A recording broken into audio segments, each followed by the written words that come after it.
কালি নিতাইনগৰ পূৰ্ব সোনাপুৰত যি ঘটনা সংঘটিত হয়েছে এই ঘটনাক আমি তীব্ৰ বিৰোধিতা কৰিছোঁ প্ৰতিবাদ কৰিছোঁ অসম জাতীয়তাবাদী যুৱ ছাত্ৰ পৰিষদে আজি ইয়ালৈ আমি অসম জাতীয়তাবাদী যুৱ ছাত্ৰ পৰিষদ আহিছোঁ আৰু তেখেতসকলৰ আমি খবৰ লৈছোঁ যে যোৱাকালিৰ ঘটনা আসলতে কি হৈছিল কিয় ঘটনা সংঘটিত হ'ল আৰু এই ঘটনাৰ লগত আসলতে কোন জড়িত কোনে এই ঘটনা সংঘটিত কৰিছে যোৱাকালি যেজন সাৰ্কুল অফিসাৰৰ অধীনত থকা কি নাম আছিল তেওঁৰ আৰিফ আহমেদ নামৰ যিগৰাকী সাৰ্কেল অফিসাৰৰ দায়িত্বত থকা যিগৰাকী ব্যক্তিয়ে যোৱাকালি আহি ইয়াত এটা ঘটনা সংঘটিত কৰিবলৈ গৈছিল এই ঘটনাটো অত্যন্ত দুৰ্ভাগ্যজনক আৰু অত্যন্ত গৰিহণাযোগ্য আৰু অত্যন্ত লজ্জাজনক যোৱাকালিৰ ঘটনা এটা কথা স্পষ্ট হ'ল যে আসলতে আৰিফ আহমেদ চৌধুৰী নামৰ যিগৰাকী ব্যক্তিয়ে নিজৰ ক্ষমতা অপব্যৱহাৰ কৰি ৰাইজৰ ওপৰত যেনেধৰণে অশালীন ভাষা প্ৰয়োগ কৰিছে অগণতান্ত্ৰিক ভাষা প্ৰয়োগ কৰিছে আৰু তেওঁৰ ক্ষমতাশালী যেটো চালচৰণ এনেধৰণৰ কাম কৰি তেওঁ আসলতে এই এলেকাত এটা অপ্ৰীতিকৰ ঘটনা সংঘটিত কৰিবৰ কাৰণে চেষ্টা কৰি আছিল আমি অসম জাতীয়তাবাদী যুৱ ছাত্ৰ পৰিষদে এই ঘটনাৰ তীব্ৰ বিৰোধিতা কৰিছোঁ আৰিফ আহমেদ নামৰ যিগৰাকী এই সাৰ্কেল অফিসাৰৰ দায়িত্বত থকা ব্যক্তিক অতি সোনকালে হাইলাকান্দি জিলা আয়ুক্তগৰাকী ব্যৱস্থা গ্ৰহণ কৰিবৰ কাৰণে আহ্বান জনাইছোঁ আৰু এটা কথা কৈ দিছোঁ যে ঘূৰ্ণিঝড়ে ক্ষতিগ্ৰস্ত থকা মানুহৰ মুখত বা মানুহৰ অন্তৰত হতাগ্ৰস্ত থাকিব এই কথা স্পষ্ট ইমান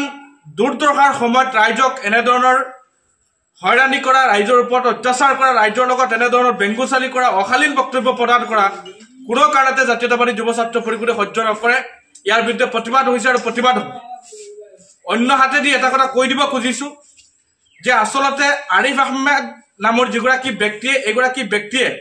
হাইলাকান্দিৰ মানুহক কেনেধৰণে ভাবিছে সেই কথা তেওঁ ভালকৈ জনা উচিত হাইলাকান্দিৰ মানুহ সমজম ৰক্ষাকাৰী মানুহ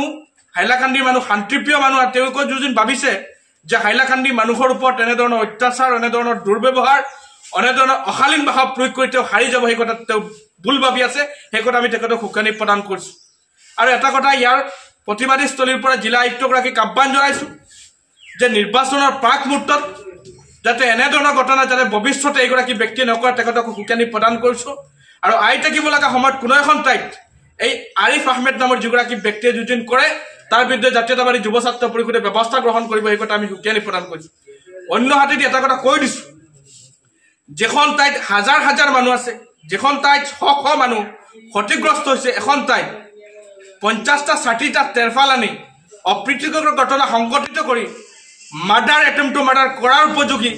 এনেধৰণৰ ঘটনা যাতে কোনো ক্ষেত্ৰে জিলা প্ৰশাসনে নকৰে তাৰ কাৰণে আমি আহ্বান জনাইছোঁ অন্য হাতেদি এই আৰিফ আহমেদ চৌধুৰী নামৰ যিগৰাকী বিষয়া উদ্বণ্ডালী এগৰাকী বিষয়া অবদ্ধ এগৰাকী বিষয়া শয়তান এগৰাকী মানুহ এইগৰাকী মানুহে পাব্লিকৰ অফিচাৰ হৈ পাব্লিক সাৰ্ভিস কৰি পাব্লিকৰ ওপৰত পুলিচ দি CRPF দি হেনস্থা কৰা ৰাইজক উপৰ জুপৰি নিৰ্যাতন কৰাৰ যেটো প্ৰচেষ্টা কৰিছিলে আমি তেখেতক শুকানি প্ৰদান কৰিছোঁ যে এনেধৰণৰ কাণ্ড যাতে ভৱিষ্যতে নকৰে তাৰ কাৰণে আহ্বান জনাইছোঁ আৰু হাইলাকান্দিত যদি এনেধৰণৰ কাণ্ড আহি থাকিব লগা সময়ত তেওঁৰ জৰিয়তে হয় তেওঁ হাৰি যাব নোৱাৰে সেই কথা আমি শুকানি প্ৰদান কৰিছোঁ আমি পুনৰবাৰ জাতীয়তাবাদী যুৱ ছাত্ৰ পৰিষদে আহ্বান জনাইছোঁ নিতাইনগৰৰ ঘটনা পূৰ্ব সোণাপুৰ ঘটনা অতি সোনকালে উচ্চ পৰ্যায়ত তদন্ত হ'ব লাগে আৰু আৰিফ আহমেদ নামৰ যিগৰাকী ব্যক্তি বিষয়া তেখেতক অতি সোনকালে জিলা আয়ুক্তগৰাকীয়ে ব্যৱস্থা গ্ৰহণ কৰিব লাগে আৰু তেখেতক ইয়াৰ পৰা খেদি দিব লাগে আমি কৈ দিব খুজিছোঁ হাইলাকান্দিৰ মানুহে অতিথি পৰায়ণ হাইলাকান্দিৰ মানুহ প্ৰতিবাদকাৰী মানুহ আন্দোলনকাৰী মানুহ সমজন ৰক্ষাকাৰী মানুহ আৰু হাইলাকান্দিৰ মানুহৰ ওপৰত এনেধৰণৰ অত্যাচাৰ এনেধৰণৰ নিৰ্যম ব্যৱহাৰ কোনো কাৰণতে সহ্য কৰা নহ'ব তেখেতক আহ্বান জনাইছোঁ জিলা আয়ুক্তগৰাকীয়ে অতি সোনকালে এইগৰাকী চৌধুৰীৰ ওপৰত ব্যৱস্থা গ্ৰহণ কৰক অন্যথা কিন্তু জাতীয়তাবাদী যুৱ ছাত্ৰ পৰিষদে আমি জিলা আয়ুক্তৰ কাৰ্যালয়ৰ সন্মুখত প্ৰতিবাদ কৰিবৰ কাৰণে সাজু আছোঁ সেই কথা আমি শুকানি প্ৰদান কৰিছোঁ